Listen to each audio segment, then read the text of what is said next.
ಬಿಸಿ ಬಿಸಿ ಬೋಂಡ.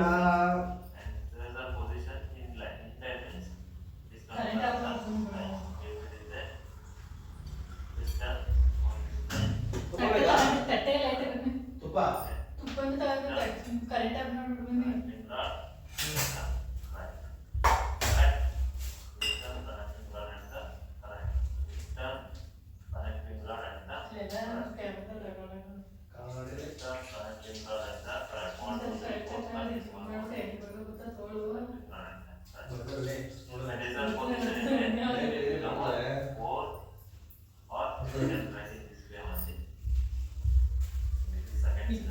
ರಾಗಿ ಇಟ್ಟು ಕಾಲೇ ಹೋಗ್ತಿದ್ವಿ, ಅದಕ್ಕೆ ಡೈಲಿ ಅದು ಮಾಡ್ತಾ ಇದ್ವಿ. ಮಹಾರಾಣಿಯವರು ಇವತ್ತೇನೋ ಮಾಡಿದ್ದಾರೆ.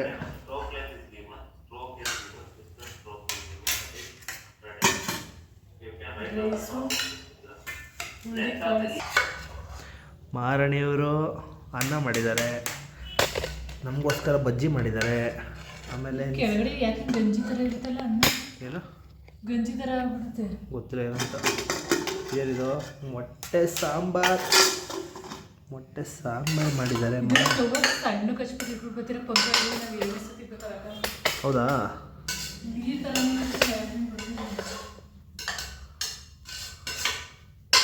ಬೇಗ ಹೋಗಿ ಇಲ್ಲಿ ವಿಸಿಲ್ ಹಾಕ್ಬಿಟ್ಟು ಬೇಕು ಅಲ್ಲಿ ನನ್ನ ಮಾತು ಕೇಳಿದ್ರೆ 5 ನಿಮಿಷ ಪಕ್ಕದಲ್ಲಿಲ್ಲ, ಒಂದು ಬರೋದು ಆಗಲ್ಲ. ವಿಸಿಲ್ ಯಾರು ಒಂದು ವಿಸಿಲ್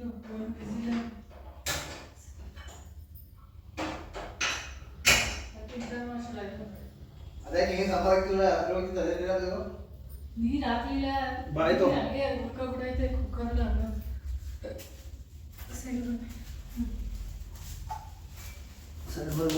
ಗಂಜಿ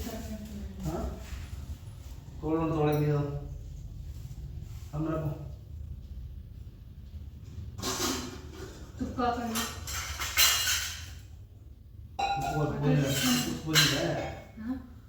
ಸಾಂಬಾರು ಹೊಡಿದ್ರೆ ಅದು ತುಪ್ಪ ಸ್ಪೂನಿಲ್ವೇ? ತಪ್ಪಕೈತೆ.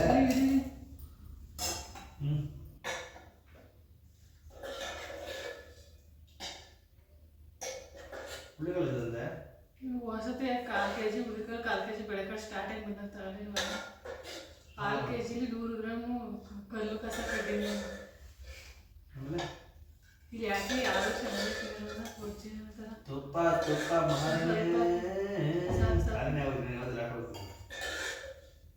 ನಾಳೆ ಮುಗಿಸ ಆಗಿದೆ.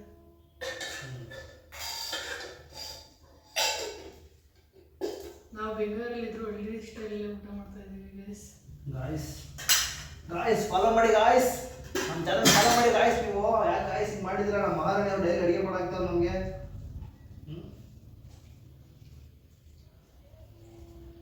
ನೋಡಿ ಗಾಯ್ಸ್,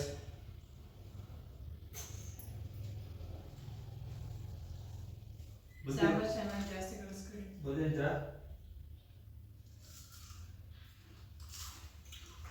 ಬತ್ತಿ ಗಿಡ ಬಜ್ಜಿನ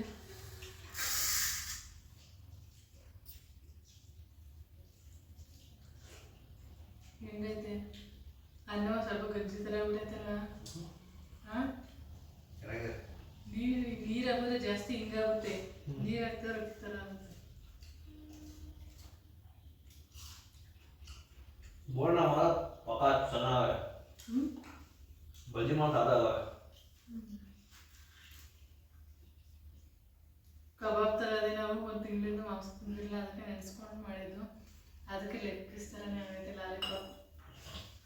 ಅವರ ಮಟನ್ ಬಿಡಿ, ಮಟನ್ ಮಾಡ್ತಾರೆ ಮುಂದೆ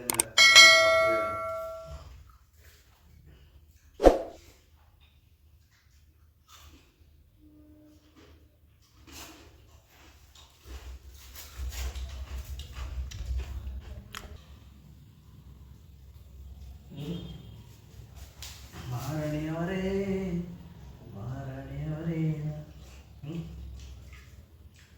ಬಜ್ಜಿ ಖಾರ ಇಲ್ವಾ? ಮುದ್ದೆ ಇದು ಬೀಜ ಇರ್ತಲ್ಲ, ಅದಾಗ್ತಾ ಇದೆ. ಎಷ್ಟು ಖಾರ ಆಯ್ತು ಗೊತ್ತಾ? ನಮ್ಮ ಬಜ್ಜಿ ಅಂಗಡಿ ಕೊಡೋಣ, ಹತ್ತಿರ ಮಾಡ್ತೀವಿ ಬಜ್ಜಿ.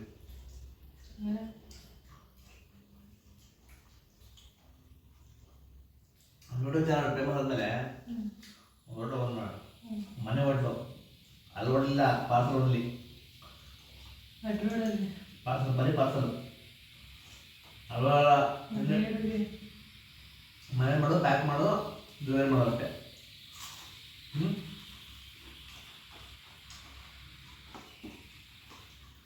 ಅಲ್ವಾ ಸಾಂಬಾರಲ್ಲಿ ಬರೀ ಅನ್ನನೇ ತಿನ್ಬಿಡ ನೀನು ಸಾಂಬಾರ ಆಯ್ತು